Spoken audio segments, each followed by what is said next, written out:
Scratch. President Obama asking Congress for another $50 billion. Go ahead and print it to stimulate the economy and help public workers keep their jobs. However, they haven't even used all the money from the first stimulus bailout. I personally believe that if we have dollars that are not yet expended in the Recovery Act, that we can apply to this immediate need and then look to later expenditures in the long term for investments. I think we ought to do that. But we can't stimulate and depress at the same time. The American people are screaming at the top of their lungs, stop. And to move this without finding other offsets in spending, I think is irresponsible. Okay, Thea Lee is the policy director of the AFL-CIO, and David Avella is the executive director of GOPAC, a training organization for Republican candidates. They both join us from our nation's capital. Good morning to both of you. Good morning. Now, Thea, I understand you say that we need another stimulus because the first one was so effective. That's right. The first one did exactly what it was supposed to do. It created more than 2 million jobs, but it simply wasn't big enough, considering how deep a hole we were in and we're still in. This economy is very weak. The private sector isn't spending. Interest rates are near zero. There's no inflation pressure. We absolutely need more stimulus. We need it on the order of several $100 billion. David, do you agree with her? The first stimulus was really effective?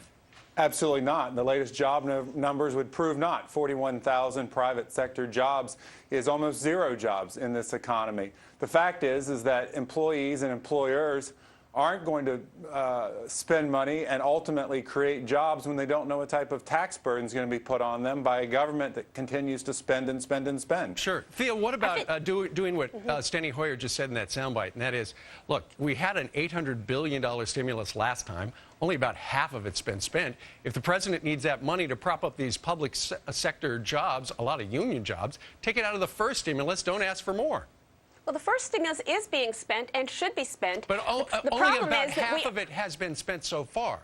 We need all of that, and we need some more. Unfortunately, as David remembers, we were losing 700,000 jobs a month when President Obama came into office. It's going to take more than a year and a half to fix 8 years of mismanagement from the George W. Bush administration. Oh, okay.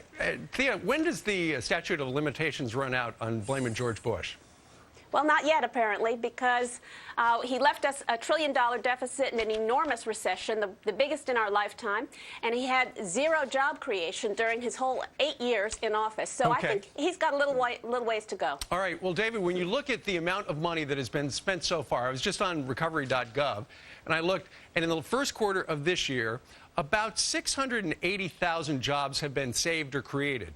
About 500,000 of them are teachers' jobs, jobs in the Department of Education. So really, this is a bailout for union workers, for the NEA, SEIU, and also those affiliated municipal workers as well. Isn't that the truth? Well, if we want to create private sector jobs in America, and even the blue-collar jobs that AFL-CIO represents on some levels, we need to do things which historically have worked, tax cuts and balancing budgets. And this administration, this Congress, are spending with reckless abandon. They ought to look at legislation by Congressman Jim Jordan called the Economic Freedom Act, which would eliminate TARP, which would end further stimuluses, and it would cut payroll taxes so that employees and employers would have more money in their pockets so that they could go out and create jobs and stimulate the economy, and look at other tax cuts that will help give people more money. Well, the problem for the president is right now the fact that the midterms are looming, and there are a number of Democrats who are reluctant to vote for more spending since the first one didn't work out so well. All right, Thea Lee and David Avella, spirited debate. We thank you very much for joining us live today. Thank you.